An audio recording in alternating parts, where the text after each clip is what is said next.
Lila is into prostitution to blackmail men and sell their organs to the organ traffickers.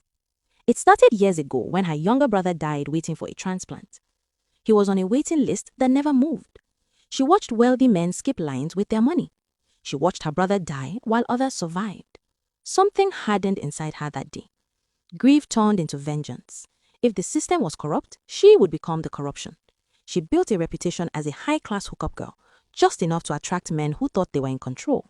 She studied them, their routines, their secrets, their arrogance. Her targets were men who cheated easily, men who lied smoothly, men who believed women like her were disposable. They met her thinking they were predators. They never saw the trap closing. Disappearances began happening. One businessman reported missing during a private trip. A politician's aide who vanished after a night out. A foreign investor who never made his flight.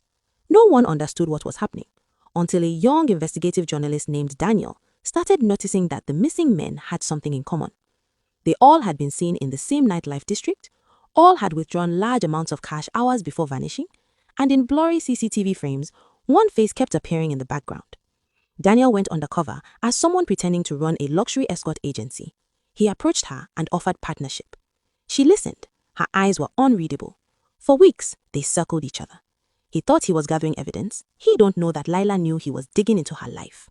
One night, she invited him to one of her apartments on the pretense of them knowing each other better, while in reality, she wanted to sell his organs since he won't mind his business. But Daniel outsmarted her, found a clue he has been looking for, and escaped. Daniel followed a lead that nearly cost him his life, an abandoned medical warehouse on the outskirts of the city. Police records showed it had been raided once years ago for illegal activities, but never fully shut down. He found financial trails linking it to shell companies tied to men who had vanished. And then he found something else, an hospital administrator's name. Lila's mother, who had been long dead, she was disgraced after being accused in an organ trafficking scandal during when her brother needed a kidney. There was no evidence to convict her because she is innocent, but the accusation destroyed her career, destroyed their family. Lila believed the system framed her mother and believed powerful men protected the real criminals. So she decided to become what they feared most, a ghost inside their empire. The night everything collapsed, Daniel came with police officers to arrest her with the evidence he had gathered. "You became the monster you hated," Daniel said.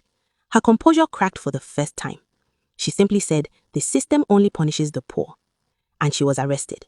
But what Daniel didn't know was there was a trafficking ring above her, the powerful buyers who are untouchable because of the corrupt system. Daniel did not realize Lila was only one piece in something bigger. And now, they were all in to get Daniel. And Lila? She sat in a holding cell, waiting to be released by her partners.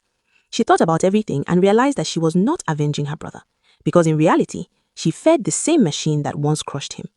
And now, she made a decision to change after her release. But will her partners let her follow her decision? Find out in the next part.